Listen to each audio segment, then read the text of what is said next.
I'm one of the co-founders of Hope, helping other people elevate. We're collaborating with Keys to Life, Danny Contreras, and I agreed to share my testimony. I'm a behind the scenes kind of guy, but I understand the importance of, magnifying God by who we've become, being able to testify of what God has done in our life. So I'm going to take this moment, tell you a little bit about myself and what God has brought me out of and what He's brought me into. A life of sonship, a new identity. And so just a little bit of background. When I was 19, I was convicted of felony murder and sentenced to 28 years to life. And it was the outcome of a series of bad choices and decisions I had made as far back as the age of 12. At the age of 12 was a really defining moment in my life when, my parents had separated and, my life took a turn for the worst. I began to associate with a local gang, and I found myself just being indoctrinated with a lot of gang beliefs. I don't want to make reference to this gang because I don't want to bring no glory to that.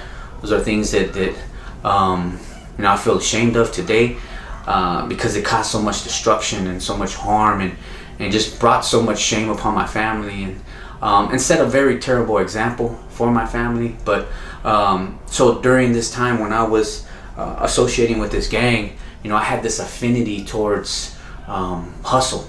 I gravitated towards the guys who were making money, who were selling dope, and so instead of valuing education, instead of going to school and start prepare for the future, I was sitting up late at night, days on end, and just learning how to weigh dope, selling crack cocaine. And so at the age of 16, I was already living on my own with another gang associate of mine, and I had selling crack cocaine all hours of the night, carrying guns, just fully submerged into the gang lifestyle. I remember having the bright idea of thinking that, well, if I switch to methamphetamines, I won't have the type of traffic that I did, while I was selling crack cocaine. So, and there's a lot that I am not touching on because I know in time I'll be able to talk a little bit about that. But like I said, I'm not trying to glory in any of those things. But ultimately, these choices landed me in prison and got me a sentence of 28 years to life. So what ended up happening is at the age of 18, I got married. My wife had gotten pregnant, and we had a beautiful little girl. Problem was, I was incapable of being the man that they needed. I was a gang member, I was a drug dealer, I was a public nuisance, and so that's what I brought to the relationship. And it wasn't before long I started using.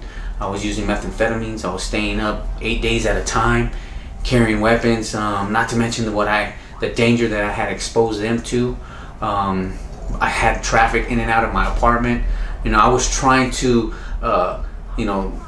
live this life that I was incapable of living because, I thought that, all I had to do was work and provide and that was enough. But no, there was so much more that is included in starting a family. But I was clueless about that because, for one, I didn't grow up being exposed to a good godly frame of reference.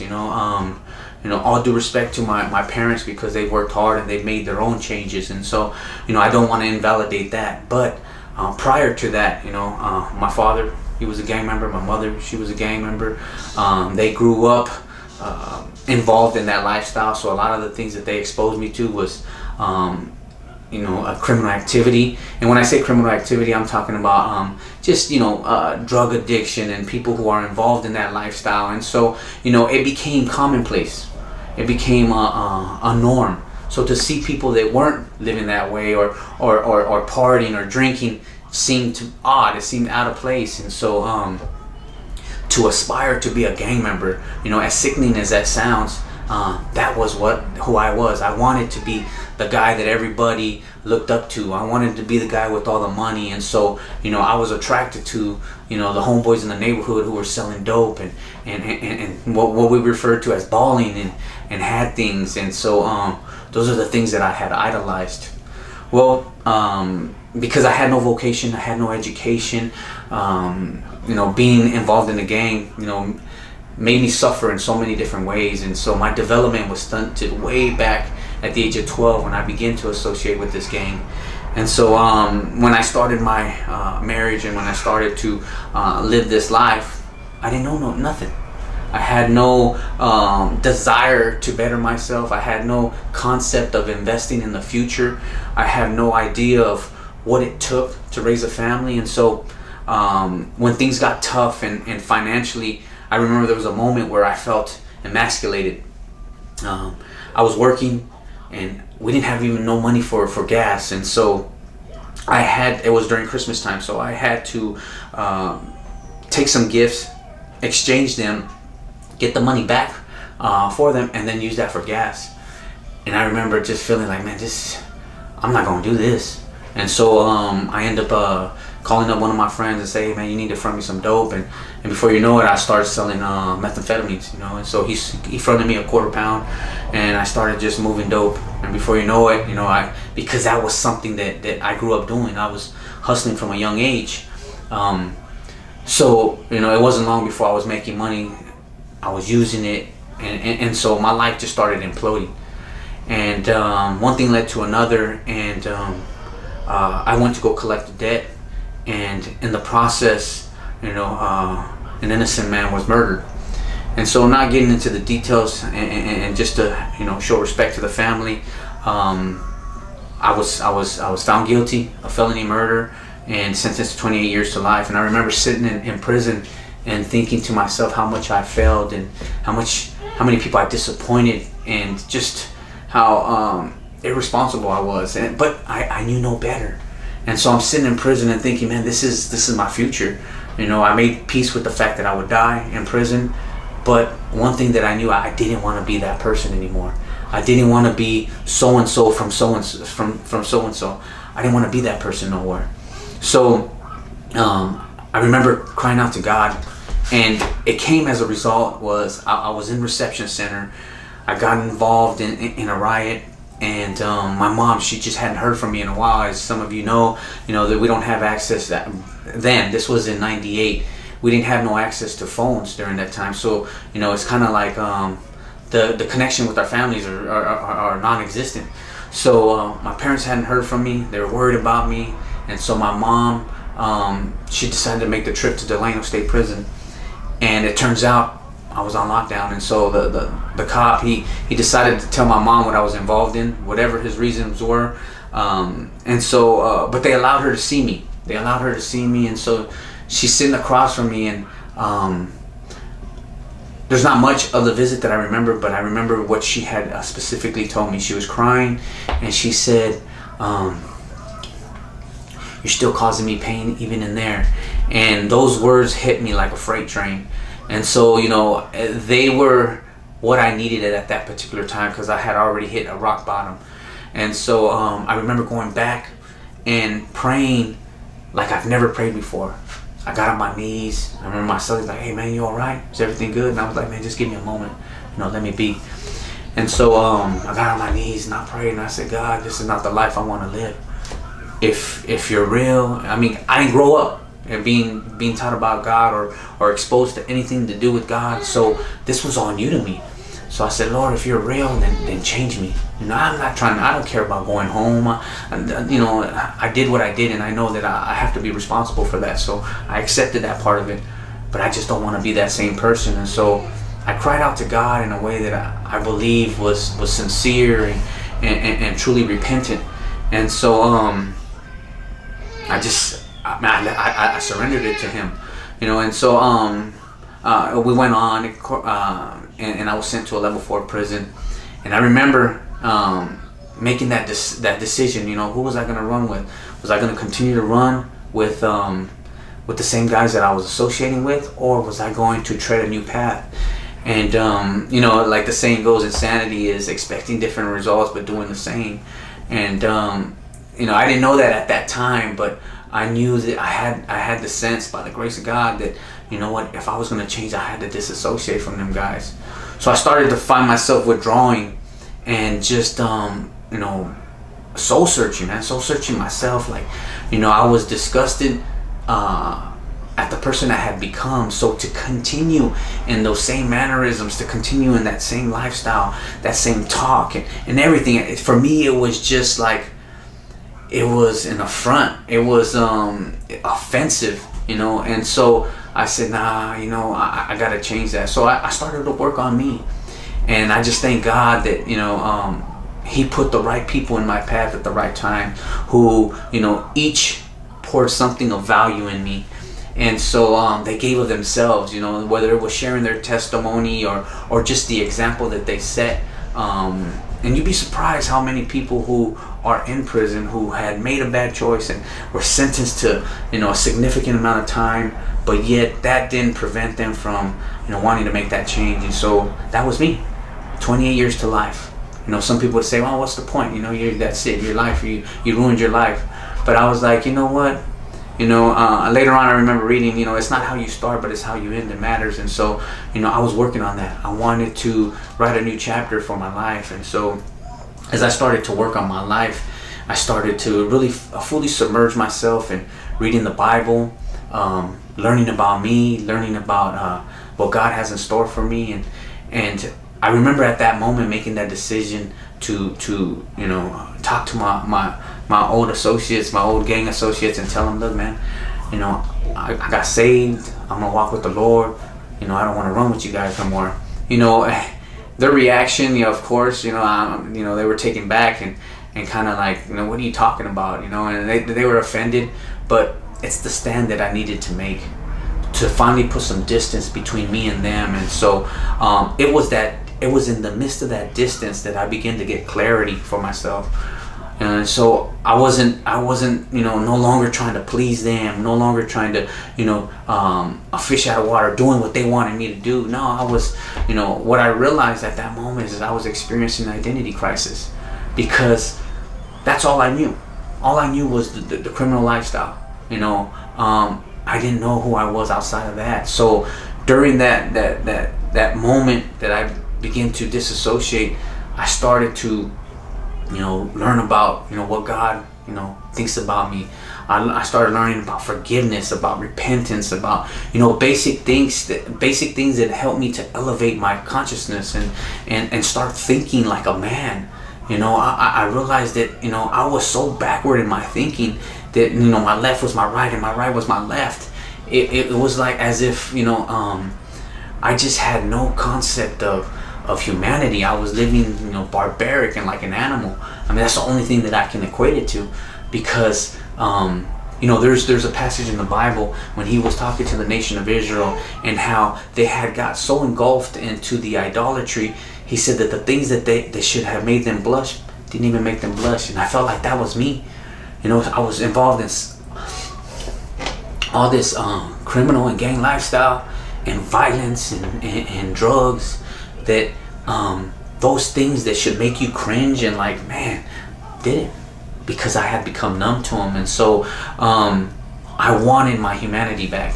I wanted to be resensitized to feel.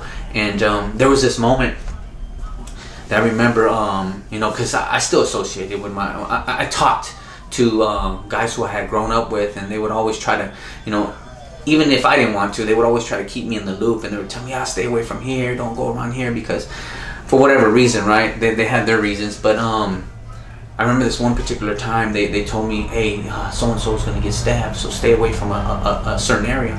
So I was like, all right. So I remember going back to my cell and telling my cellie, I said, hey man, we need to get some books, we need to get some food, because they're going to stab so-and-so. As soon as those words came out of my mouth, I remember just feeling disgusted, because here I was, all I was worried about was myself. And mind you, I was changing. I was, I had already disassociated from the gang. I wasn't running with them, but my heart was still so callous that I never thought about that man and who was going to get stabbed, and the family who was waiting on him, the family who had built their happiness around them. So I realized how my conscience was so defective that stuff like that didn't even bother me. So I remember praying, and once I came to that realization, I'm like, God, I need some help. I need some serious help. And I believe that prayer from that sincere place and that sincerity, he opened the door so that I can go to a California men's colony. And I remember a lot of guys found out that I was going to CMC, and they were trying to discourage me not to go. They're like, hey man, you're going to eventually leave there. You can't stay there. And so this was all new to me. I was 19 in the system, going to a maximum security, and now I was dropping down to level 3 points. And it was like, they're telling me I couldn't go to a prison. I'm like, at this point, I'm trusting in God for my future. He's directing my steps, and I didn't understand that. I said, so what, you're expecting me to assault somebody, an innocent person, just to get off the yard? I said, no, I can't do that. So I went, and I said, Lord, you brought me here. I'm going to stay here, and I ended up spending 11 years in that place, and I'm so thankful to God that I did, because looking back, had I succumbed to the pressure of those who thought that what I should be doing with my life, I would have missed that blessing of staying in CMC. And I ended up staying in CMC for 11 years, and it was during that time that I believed that God answered my prayer to rehumanize me. I got involved in so many programs. I got involved in hospice, and for me, hospice was where I learned what true selflessness meant. I developed empathy. I developed compassion. I seen men who were at the verge of dying, and what became important to them. A lot of those things were life lessons that needed to be taught to me, because my entire adolescent years were spent in the streets, selling crack cocaine, selling methamphetamines. Like I said, you name it. You guys who are coming out of that lifestyle know exactly what I'm talking about, where carrying a pistol it was commonplace. So to now rehumanize myself, and to think along the lines of a human being was different. It was different. And so it was during that time where I began to really learn about myself. And I think the good thing was that I didn't fall in to no particular denomination. I didn't get caught up in that. I was just a follower of Jesus Christ, a disciple of Christ, and I wanted to learn everything that he wanted to teach me. But at the same time, I remember sitting there and believing that what, I'm not gonna die in prison. God is gonna open the door for me to get out of prison eventually. And so, like I said, I still had this affinity towards hustle, because I know a lot of it had to do because I grew up poor. My mom was she was very young when she had me, my mom and father, so they didn't have money like that. My mom when I got to a level 4 prison, I found out she got denied seeing me during the visiting process because she had arrest. And I was like, that was surprising. And I was like, well, I told my mom, what'd you get arrested for? And she got arrested for shoplifting. One was to feed me for food, and the other one was an outfit that she was that she had stole to give me as a child, because she didn't have no money. So trying to give you an idea of the struggles that they had to go through. So I remember at a young age, I was constantly hustling. I was whether it was pumping people's gas, or it was collecting grocery carts, and getting change back from the machines. And you guys who grew up in that time know exactly what I'm talking about. I was always about the hustle, and so I know that eventually I'm gonna get out someday. And so I started reading the Bible, and I started reading, well, how does God feel about money? Is money, the demon, the devil? I know the love of money is, but I want to be involved in ministry. At the same time, I don't want to build a ministry on the backs of the people that I'm trying to serve. It's like, during the 2008 financial crisis, so many churches shut down because they built their ministry on, the donations of people. I don't want to do that. I want to work, I want to get paid, and I want to use that money to be able to provide a service for people who are less fortunate. So I remember reading scriptures on about money, and coming to the realization that we have to be shrewd as a serpent but gentle as doves. We have to know exactly the world, the system that we live in, not to be exploited by it, but to exploit it to our advantage, because we belong to the greatest kingdom on earth, the kingdom of God. And so I began to come to these realizations and asking God for understanding on various things. So I started to study economics. I got a degree in business. I got other degrees, but for the purpose of what I'm sharing with you right now, I began to learn about the stock market. I began to, I felt like God began to give me a vision, and that vision was to be able to see what I can do through the system that's in place. Whether you believe that it's just or not, whether you believe it's exploiting people or not, it's the system that exists. And so how you use it is what really determines the true value of it. And so, I remember thinking, man, I want to be able to establish a ministry, so I would lay in bed and just envision what God has in store for me. So I started spending my time studying about the stock market. And I remember a lot of Christian brothers would be discouraged, would try to discourage me and say, man, that's the love of money, brother. And I tell them, nah, man, it's I gotta finance a ministry some way. I can't be dependent on the state or the government for finances. I'm gonna have to work. I understood the value of investing in myself and for the purpose of furthering God's kingdom. So I started to study the stock market. I started to do paper trading, which is just in a simulation, going through the whole process. And there was a moment when I was able to do it through a third person, but there was a lot of people weren't able to follow through, and so it just didn't materialize the way I wanted it to. But the knowledge was there. And so I started to, like I said, all this time I'm working on myself. I'm not getting caught up. I'm not getting just the fact that I disassociated and was finally being able to do something of value for myself, doing something good. I educated myself, got degrees, got a behavioral social science degree, a certified drug and alcohol specialist 1 and 2. What the institution offered, I was able to achieve. And then finally, by the grace of God, and I thank the Lord that it was I was found suitable for parole on my first board hearing at my initial. And any of you who've been through the process know how hard that is. I was found suitable and given this opportunity to be reunited, back with my family, and to be able to get a second chance at life.